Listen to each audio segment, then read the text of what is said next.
The first notice arrived on a Wednesday morning. It was stapled crookedly to the front door of Building 17, flapping in the warm breeze as though whoever had posted it wanted to leave as quickly as possible. Condemned. Unsafe for occupancy. Scheduled for demolition within 60 days. By noon, identical notices appeared on every apartment building along Franklin Street. 1, then 5, then 20, until every one of the 47 aging brick buildings wore the same bright red warning. Residents stood outside holding grocery bags they hadn't yet carried upstairs. Children kicked soccer balls across cracked sidewalks without realizing those sidewalks might soon disappear. The television vans arrived before sunset. Reporters called it inevitable. Developers called it progress. City officials called it a public safety measure. Only one man quietly asked a different question. Who benefits? Daniel Mercer folded the newspaper neatly before setting it beside his coffee. Across the small kitchen table, 8-year-old Lily frowned over her bowl of cereal. Does condemned mean broken? Daniel looked at her for a moment before answering. It means someone decided something isn't worth fixing. She tilted her head. Is that always true? He smiled.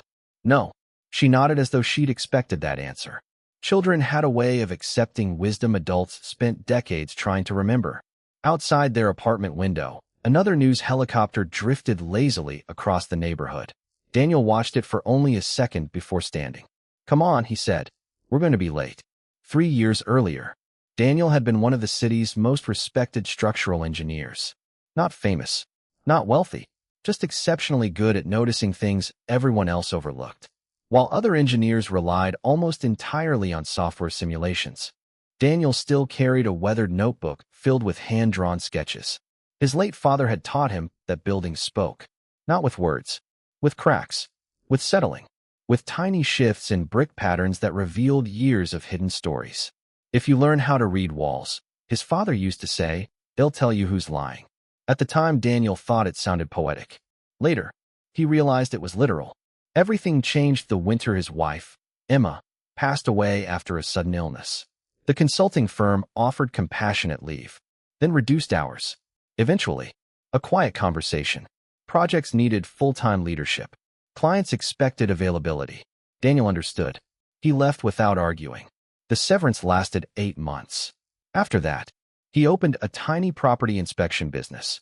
Nothing glamorous. Checking foundations. Evaluating roof damage. Writing reports for families buying older homes. Enough to pay rent. Enough to raise Lily. Enough. Every morning. Followed almost exactly the same routine. Breakfast. School drop-off. Inspection appointments. Homework. Dinner. Bedtime stories. There wasn't much room for surprises. Daniel liked it that way. Routine made grief easier to carry. Until Franklin Street appeared on the evening news. The neighborhood had never been fashionable. Most of the apartment blocks were built shortly after World War II. Brick construction. Solid timber framing. Simple designs meant to house working families. Over 70 years later, paint peeled from windows. Fire escapes rusted. Roofs leaked during heavy rain. People looked at the buildings and saw decay. Daniel saw something else. He saw craftsmanship. Back when buildings were designed to last generations instead of investment cycles. His first inspection appointment the next morning happened only 4 blocks away. As he packed his measuring equipment into the truck, Lily climbed into the passenger seat carrying the same faded backpack she'd used since first grade. Can we drive by the condemned buildings? Daniel glanced toward her. Why? I just want to see them. He started the engine. Okay. Traffic crawled through Franklin Street. Residents lined the sidewalks discussing rumors. Some said toxic mold. Others whispered about unstable foundations. One man insisted he'd heard there were abandoned tunnels underneath. Daniel drove slowly. Not because of traffic. Because he was looking. Brick alignment. Window settlement. Roof sag. Drainage. Everything his father had taught him to notice. Nothing looked unusual. Not for buildings their age. Certainly not enough to condemn an entire neighborhood. Lily pointed toward Building 12. That one looks okay. It does. So why is it broken? Daniel didn't answer. Because he wasn't sure it was. A black luxury SUV pulled to the curb ahead. 2 men stepped out wearing tailored suits far too expensive for the neighborhood. One carried rolled blueprints. The other wore polished shoes that had never touched construction mud. They weren't talking to residents. They weren't inspecting buildings. They simply walked the street. Smiling, Daniel noticed, then noticed something else. Every few minutes, one of them glanced toward the river beyond the abandoned warehouses. Not at the apartments. At the land behind them. Interesting. His inspection appointment finished shortly after noon. Instead of driving home, Daniel returned. He parked several blocks away and walked. Slowly, methodically, building by building. People assumed he was another curious resident. Nobody paid attention when he crouched beside cracked foundations. Nobody questioned why he photographed drainage pipes. Nobody asked why he measured elevation changes with a small digital level. After 2 hours, his notebook held only one conclusion. These buildings weren't failing. At least, not together.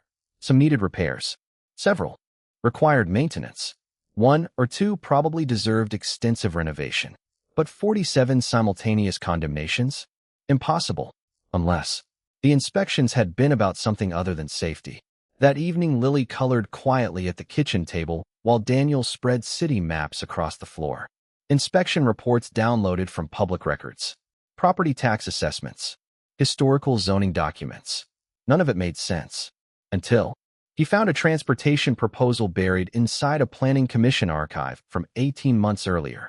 1 page. No headlines. No press coverage. Just a preliminary feasibility study. Proposed expansion of Riverside Transit Corridor. Estimated economic impact. For $0.3 billion. Daniel looked again at the route map. His heartbeat slowed. Every condemned building sat directly between downtown and the riverfront. Not beside it. Directly on top of it. He reached for another file. Then another. The pieces began fitting. Together. Too perfectly. He wasn't looking at unsafe buildings. He was looking at the cheapest possible way to clear an entire neighborhood before announcing a billion-dollar redevelopment project. He leaned back in silence. Across the room, Lily looked up. Dad. Yeah? You've got your thinking face. He smiled despite himself. Do I? She nodded. The one Grandpa used to have. Daniel stared at the map. His father had once told him something else. When everyone agrees too quickly, start asking why. Outside, another helicopter crossed the night sky above Franklin Street. But this time, Daniel wasn't watching the neighborhood. He was wondering who had decided it was worth so much. And more importantly, who wanted everyone else to believe it wasn't. Daniel barely slept. Long after Lily had gone to bed, the apartment remained lit by the soft glow of a single desk lamp. Papers covered nearly every inch of the dining table. Property records, old zoning maps, building permits, newspaper clippings dating back almost 40 years. Individually, none of them seemed remarkable. Together, they formed a pattern, and patterns rarely appeared by accident. Daniel reached for another document. It was an engineering assessment from 12 years earlier. The report recommended routine repairs to several buildings along Franklin Street. Roof maintenance, drainage improvements, brick repointing. Nothing unusual. More importantly, nothing even remotely close to structural failure. He flipped to the final page. The consulting firm's conclusion was simple. Expected service life after repairs, another 30 to 40 years. Daniel leaned back. Either every building had somehow deteriorated catastrophically in a single decade, or someone was lying. The next morning, Franklin Street looked different. Not because the buildings had changed, because the people had. Moving trucks lined the sidewalks. Landlords hurried tenants through paperwork. Families packed decades of memories into cardboard boxes. Children carried stuffed animals while their parents argued with insurance companies over the phone. Fear moved faster than facts. And once fear settled into a neighborhood, it became almost impossible to remove. Daniel parked several blocks away. Lily looked through the windshield. They're leaving already. They think they have to. Do they? I don't know yet. She looked back toward Building 21. Then why isn't someone helping them? Daniel didn't answer. Because he was wondering the same thing. Inside the city records office, very few people noticed him. It wasn't the kind of place reporters visited. No television cameras. No microphones. Just rows of filing cabinets, fluorescent lights, and decades of paperwork that almost nobody ever requested. An elderly clerk adjusted her glasses. Can I help you? I'm looking for the inspection reports that led to the Franklin Street condemnations. She typed for a moment. Her expression changed. Those records aren't here. They should be. They're marked confidential. Daniel frowned. Structural inspection reports are public documents after condemnation. They usually are. Usually. The word lingered. Who marked them confidential? I'm afraid I can't see that information. She hesitated, almost as though she wanted to say more. Instead, she quietly slid a sticky note across the counter. Written on it was a single name. Eleanor Brooks. No one told you I gave you that. Daniel looked up. She was already helping another customer. An hour later, he stood outside a modest brick townhouse on the edge of the city. The mailbox still read, E. Brooks, retired, former chief building inspector. He knocked. Nothing. He knocked again. After nearly a minute, the door opened only a few inches. A woman in her 70s looked at him carefully. Yes, my name is Daniel Mercer. I know who you are. That surprised him. You've been asking questions. I have. You should stop. Before she could close the door, Daniel spoke. Were the buildings actually unsafe? Silence. A long one. Finally, she sighed. I retired 6 months earlier than I planned. Why? I was encouraged. For what reason? She looked past him toward the empty street. People with influence don't usually appreciate engineers who keep saying no. Daniel waited. She studied him for several seconds, then opened the door. 5 minutes. Her living room looked exactly like someone who had spent 40 years reading blueprints. Shelves filled with engineering manuals. Rolled drawings stacked neatly in one corner. A framed photograph showed Eleanor wearing a hard hat beside the ribbon-cutting ceremony of a bridge completed decades earlier. She poured tea without asking. You've looked at the buildings. I have. What did you find? They need maintenance. She nodded. Anything else? They're not in danger of collapse. Another nod. So why condemn all 47? Eleanor wrapped both hands around her mug. Because they weren't evaluating the buildings. Daniel felt the room grow quieter. They were evaluating the land. She walked toward a cabinet and unlocked one of the drawers. Inside sat several thick folders, each carefully labeled. Franklin Street. Inspection review. Internal correspondence. She placed them on the table. I made copies. You expected this? I hoped someone honest would eventually ask. Daniel opened the first folder. His eyes stopped on the signatures. Every structural assessment had been approved, before the inspections had even taken place. He looked up. That's impossible. I said the same thing. What happened? I was removed from the review committee, and after that, they hired a private consulting company. Daniel turned another page. The company name meant nothing to him, until he noticed the address. The headquarters occupied the same office tower as one of the city's largest redevelopment firms. His heartbeat quickened. Coincidence? Maybe. Probable. Not even close.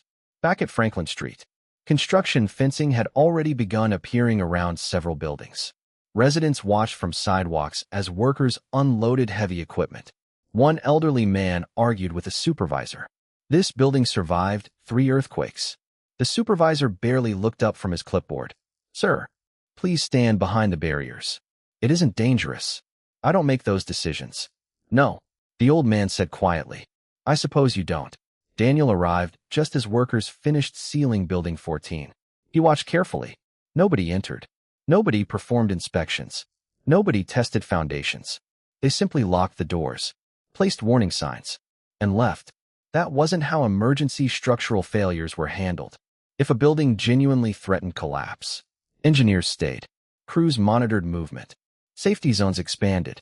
Instead, everything looked remarkably relaxed, almost as though everyone involved already knew the buildings weren't going anywhere. That evening, Daniel spread Eleanor's copied documents across the apartment floor. Lily sat nearby doing homework. Dad, what happens if somebody lies about something really big? He smiled faintly. They usually hope nobody checks. She considered that. And what if somebody does? Daniel looked down at the inspection approvals. I guess we're about to find out. Near midnight, his phone rang. Unknown number. He answered. Silence. Then, a man's voice. Calm. Professional. You've been asking questions about Franklin Street. I have. Stop. Daniel remained quiet. Some things are bigger than you understand. Like what? You have a daughter. The room suddenly felt colder. The caller continued. It would be unfortunate if your curiosity created unnecessary problems. The line went dead. Daniel lowered the phone slowly. Across the apartment, Lily slept peacefully, completely unaware. For several seconds, he simply stood there. Then he locked every window, checked the front door twice, and looked again at the documents Eleanor had trusted him with. Until that phone call, He had believed someone was hiding a financial scandal. Now, he wasn't so sure. Because people don't threaten strangers over paperwork. Not unless the paperwork is worth protecting. And Daniel was beginning to suspect Franklin Street wasn't worth millions. It might be worth billions. Daniel didn't call the police. He thought about it. More than once. But years of working around construction disputes had taught him something uncomfortable. By the time threats reached the phone, the people making them had usually prepared for every obvious response. Instead, he did something much quieter. He made copies. Every inspection report. Every email Eleanor had given him. Every zoning map. Every engineering assessment. 3 identical folders. One stayed in his apartment. One went into a safe deposit box across town. The third, he handed to someone he trusted. Keep this. Marcus Reynolds looked down at the thick envelope. What is it? If anything happens to me. Marcus immediately frowned. Don't start. I'm serious. Marcus had known Daniel since engineering school. They had spent years inspecting bridges together before life pushed them in different directions. Unlike Daniel, Marcus still worked for a large engineering firm. He wasn't easily rattled, but he recognized the expression on Daniel's face. You found something. I think someone manufactured 47 condemnations. Marcus stared at him. That's impossible. So did I? Daniel slid Eleanor's copied reports across the table. Marcus read in silence. 5 minutes later, he leaned back slowly. These approval dates. I know. They're signed before the inspections. I know. Marcus looked toward the cafe window. I wouldn't mention this to anyone. I'm not planning to. No, Marcus said quietly. I mean anyone. Franklin Street grew quieter every day. Nearly half the residents had already left. The grocery store closed early because there weren't enough customers. The neighborhood pharmacy boarded its windows. Even the playground stood empty. Fear had done what demolition crews hadn't yet begun. It emptied the streets. Daniel walked alone between the apartment buildings. Without moving trucks, without children playing. The silence felt unnatural. Buildings weren't supposed to be abandoned this quickly. Not neighborhoods with thousands of people. Unless someone wanted them empty first. He stopped outside Building 31. Something caught his eye. Fresh paint. Not on the walls. On the curb. Small fluorescent survey markings. Blue. Orange. Yellow. Utility markings. Daniel crouched beside one. Gas. Water. Fiber. Power. Every underground utility had recently been mapped. Not because of demolition. Because of construction. Large. Construction. He stood slowly. Demolition companies didn't spend hundreds of thousands mapping underground infrastructure. Developers did. His phone vibrated. Eleanor. I found something. So did I? Mine can't wait. I'll be there. She lived only 15 minutes away. When Daniel arrived, her front door stood slightly open. Not wide. Just enough to notice. His instincts sharpened instantly. Eleanor? No answer. He stepped inside. The living room looked untouched. The kitchen?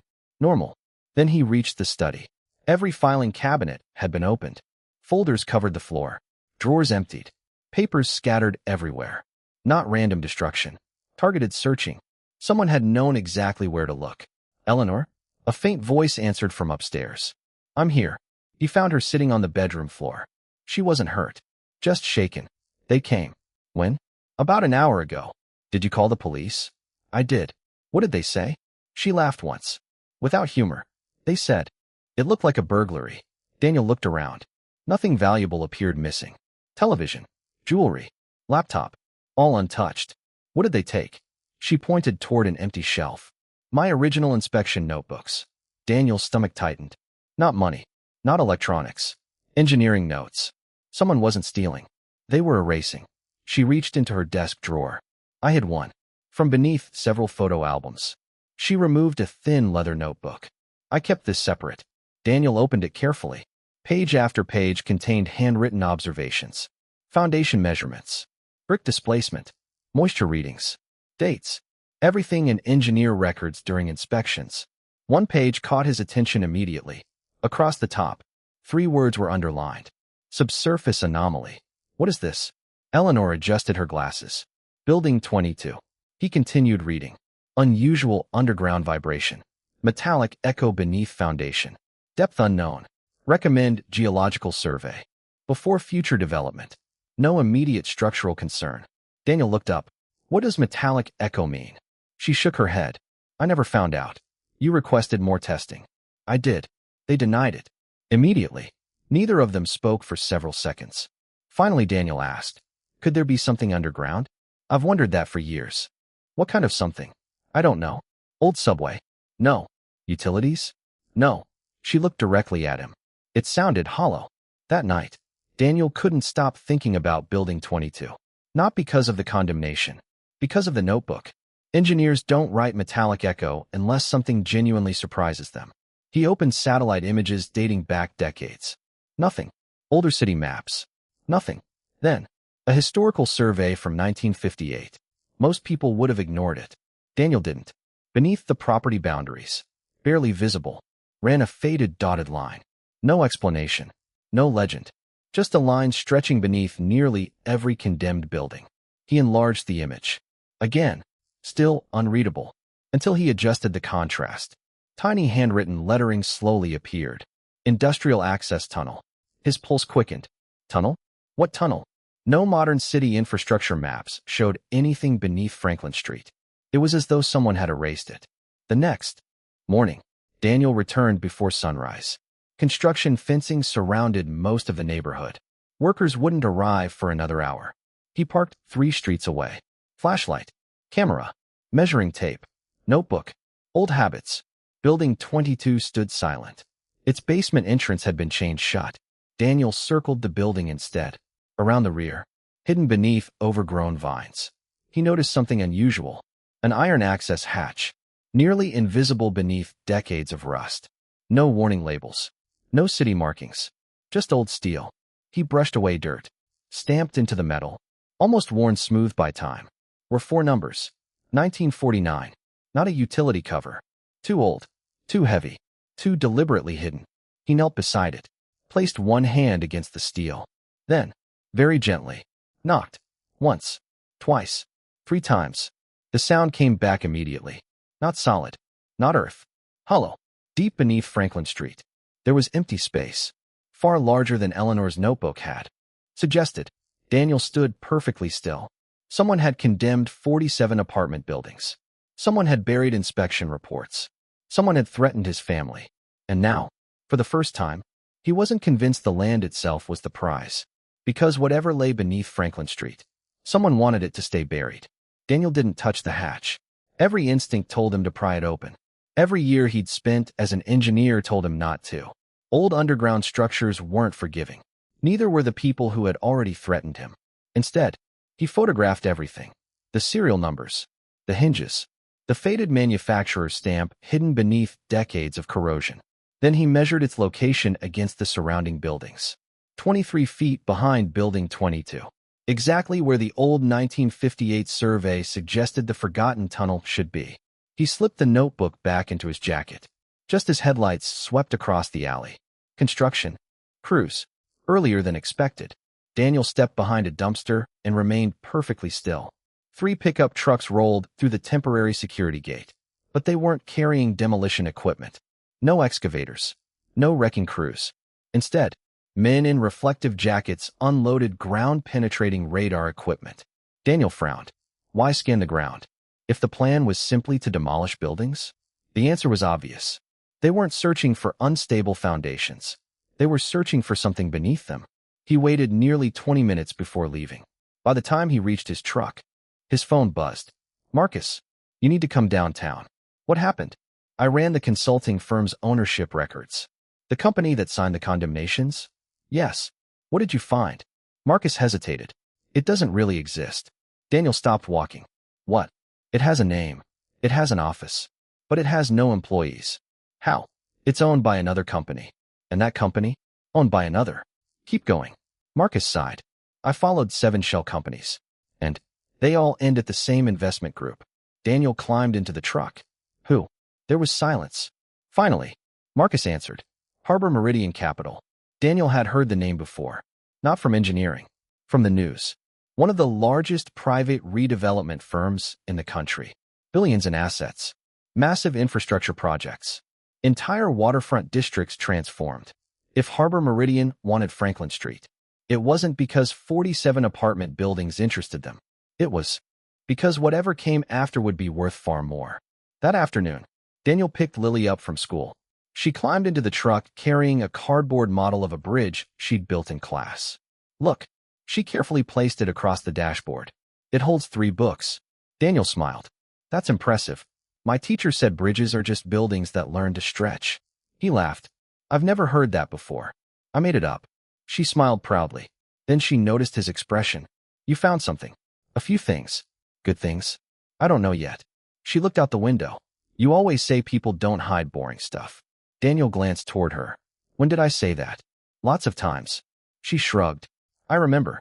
Children remembered more than adults realized. That evening, a white envelope appeared beneath his apartment door. No stamp. No address. Just his name. Inside, one photograph. It showed Daniel standing beside the hidden hatch that morning. Taken from above. Long distance. Professional lens. On the back, 5 handwritten words. Walk away while you can. Nothing else. No signature. No threat. None was necessary. Someone had watched him. The entire time. Daniel locked the apartment. Closed every blind. Then called Marcus. They know. What? They photographed me. Marcus went quiet. I think you should leave town. I can't. Daniel. There are still hundreds of families being forced out. And your daughter? Daniel looked toward Lily's bedroom. She had already fallen asleep. I know. Marcus lowered his voice. Listen carefully. I have a friend. Who? Investigative journalist. No. Daniel. No reporters. Not yet. If this leaks before I understand it, they'll bury everything. Marcus didn't argue, because he knew Daniel was right. The following morning, Daniel visited the public library. Not for books. For archives. Old newspapers. Microfilm. Maps older than the city's digital records. Hours passed. Most. Headlines covered ordinary history. Floods. Election results. Factory openings. Nothing connected to Franklin Street. Until a newspaper from October 1951. Small article. Page 14. Barely 2 paragraphs. Industrial storage tunnel completed beneath East River District. Daniel leaned closer. The tunnel had been built shortly after the war. Its purpose? Secure storage and transportation of strategic industrial materials. No further details. One sentence at the bottom caught his attention. Project jointly funded by the federal government and 3 private steel manufacturers. Then, nothing. No follow-up articles. No closure. No mention of what happened afterward. As though the tunnel had simply disappeared from history. Daniel copied everything. Then searched property transfers. One owner. Then another. Then another. Over 75 years. The land above the tunnel had quietly changed hands dozens of times. Always ordinary sales. Always at market value. Until 8 months ago. 47 separate buildings. 47 different owners. All received unsolicited purchase offers. Everyone rejected them. Daniel stared at the list. The offers had come from different investment companies. Different names. Different addresses. But every payment originated from the same bank. Harbor Meridian Capital. They had tried buying the neighborhood. When that failed, the condemnations began. Late that afternoon, Daniel drove back toward Franklin Street. This time, police blocked the entrance. Security fencing had doubled. Private guards now stood at every access point. Not city workers. Private contractors. One guard approached his truck. Area's closed. I'm a structural engineer. No entry. I only need 5 minutes. No one enters without authorization. Daniel looked beyond the barricade. Ground-penetrating radar units covered nearly every block. Survey flags multiplied across the neighborhood. Whatever Harbor Meridian was searching for, they hadn't found it yet, which meant Daniel still had time. Maybe not much, but enough. As he turned the truck around, something caught his eye. Building 17, second-floor window. An elderly woman stood behind the curtains, watching. Everyone else had already left. She hadn't. As Daniel slowly drove past, she raised one finger, not waving, pointing toward the basement. Then, she disappeared. Understood.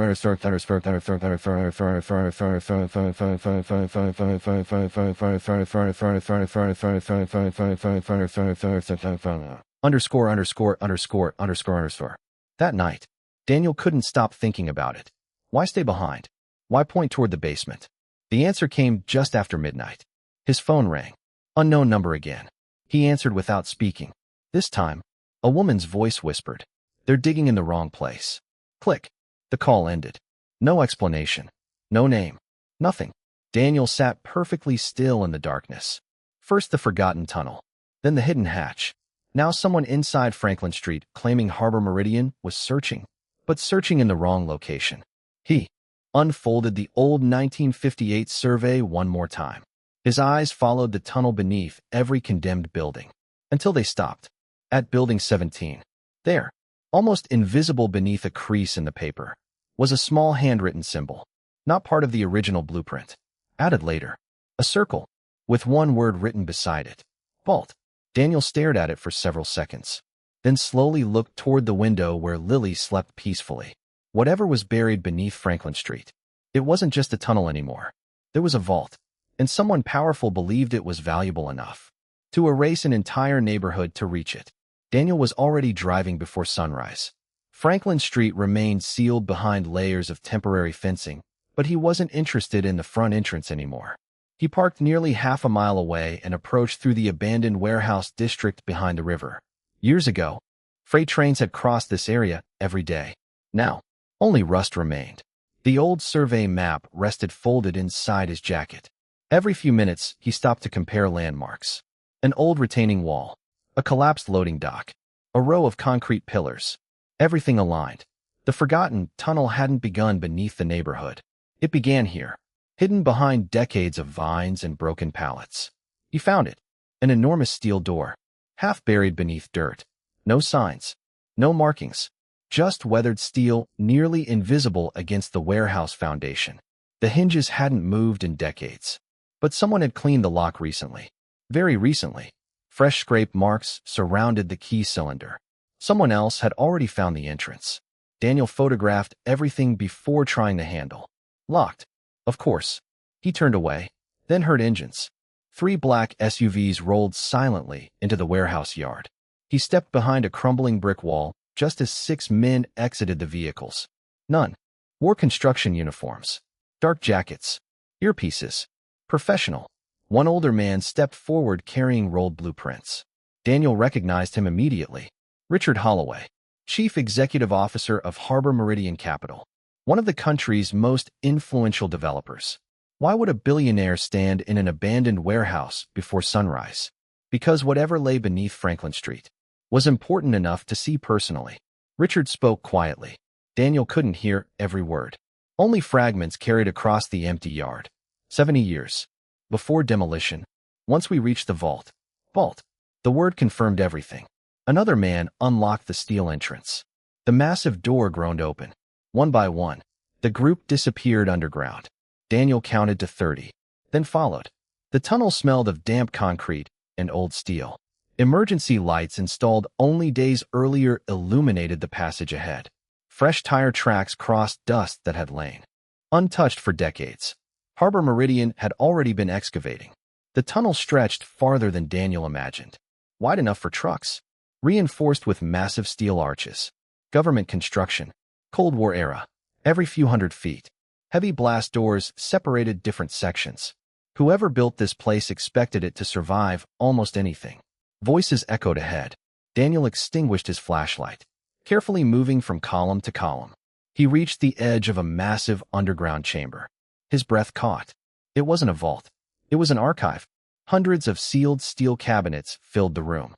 Blueprints, engineering drawings, industrial records. Shelves stretched into darkness. Richard Holloway stood beside an enormous reinforced door at the chamber's center.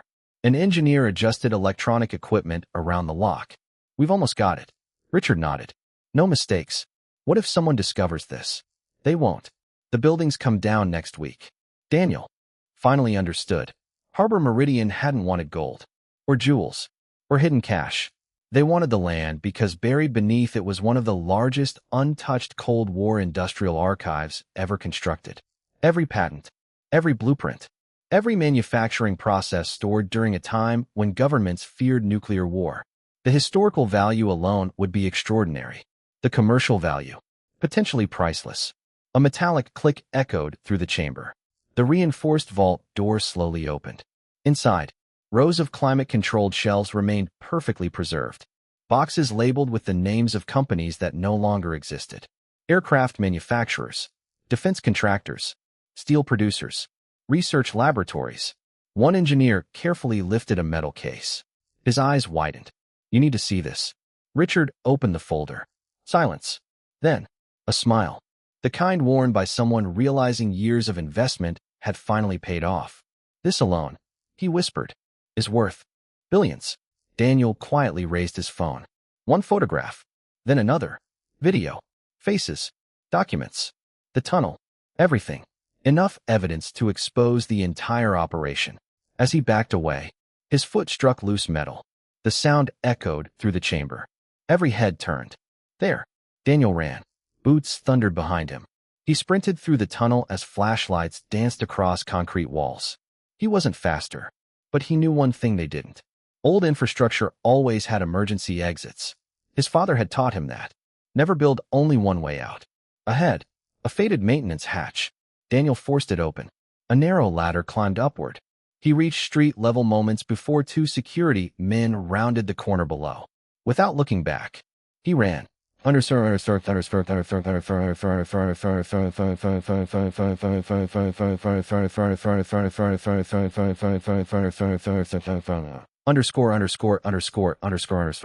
By noon, everything changed. Not because Harbor Meridian confessed, because Daniel released the evidence. First to the investigative journalist Marcus trusted, then simultaneously, to state regulators, federal preservation authorities, multiple news organizations, 3 universities specializing in industrial history, and finally, every resident displaced from Franklin Street. No single office could suppress all of it. Within hours, the story spread nationally. Understood.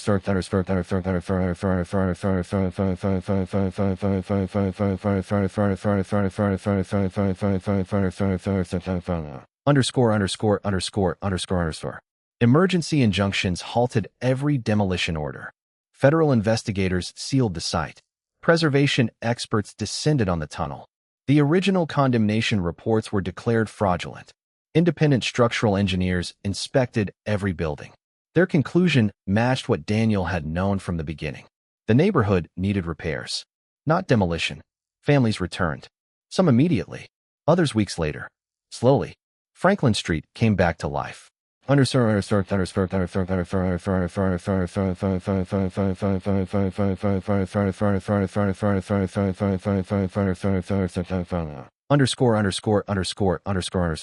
Months passed.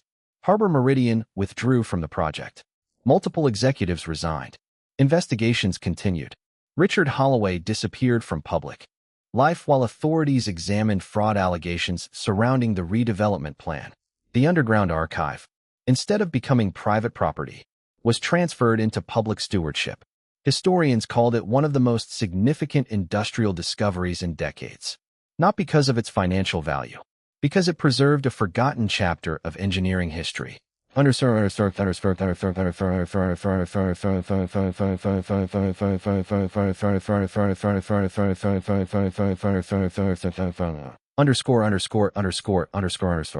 Daniel never became wealthy. The city offered him a consulting position overseeing the neighborhood's restoration. He accepted, not because it paid more, because he wanted the same families who had nearly lost everything to know someone was finally looking after their homes, one repair at a time. Understood.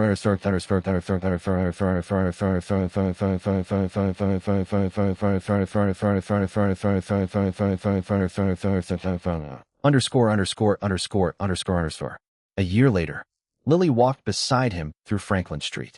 Fresh brickwork replaced cracked mortar. New trees lined the sidewalks. Children played where construction fences had once stood. She looked up. So, the buildings weren't worthless. Daniel smiled. They never were. She thought about that for a moment. Neither were the people. He stopped walking, then smiled again. No, they never were. Understood.